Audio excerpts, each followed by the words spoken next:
We come from a homeschool family, and I know some people have asked, why would you homeschool? Aren't you worried about their socialization, ability to communicate with other people? And our response is, yes, that's why we're homeschooling them. I mean, after all, Pastor Eric and myself, we're public school people. So that in itself is a reason to do that. And we think about, though, the things that we teach our kids, and especially things that we want them to have memorized. A lot of times it's easier for them to learn in song. So even now, our kids have learned the states and the capitals in song form. So if you were to come and ask one of them a capital of one of the states, most likely you would get more than you bargained for, because they would tell you the capital of that and then start singing the song from that point on to the end.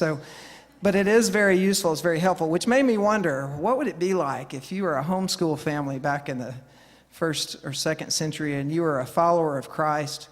A good chance you probably had a Jewish background, and if you were teaching your children, you would want them to know the importance of Jesus and also the connection that he has to the lineage of Abraham, one of the fathers of the nation, or the father of the nation of Israel. So I've thought back to that and thought, what would that be like? And so I think give you a little picture of a homeschool family pulling out a scroll and going through, this is the way we want you to memorize the lineage of our Savior and the connection that he has to the nation of Israel. So if you'll just kind of think back with me, as my youngest son, Joel, here is going to learn. You ready?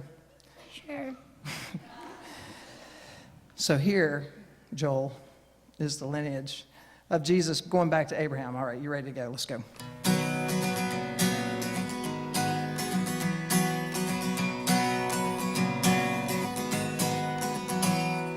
Abraham had Isaac, Isaac he had Jacob, Jacob he had Judah and his kin.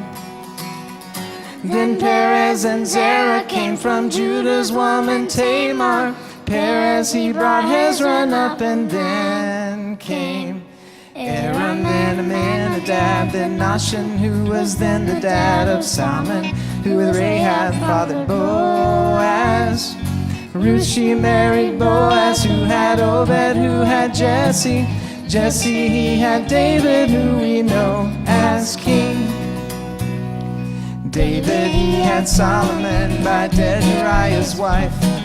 Solomon, well, you all know him. He had good old Rehoboam, followed by Abijah, who had Asa. Asa had Jehoshaphat, had Joram, had Uzziah, who had Jotham, then Ahaz and Hezekiah. Followed by Manasseh, who had Amon, who was father of a good boy named Josiah, who grandfathered Jehoiakim, who caused the Babylonian captivity because he was a liar. Which isn't really true, but it rhymes. Hold on, Joel. What? I know that it doesn't actually specifically say that he's not a liar, but he did deceive the nation and led them in a direction that they weren't supposed to go in. So I think it's probably okay if we call him a liar. Whatever, you're the dad. Then he had Shealtiel, who begat Zerubbabel, who had Abiud, who had Eliakim. Eliakim had Azar, who had Zadok, who had Achim.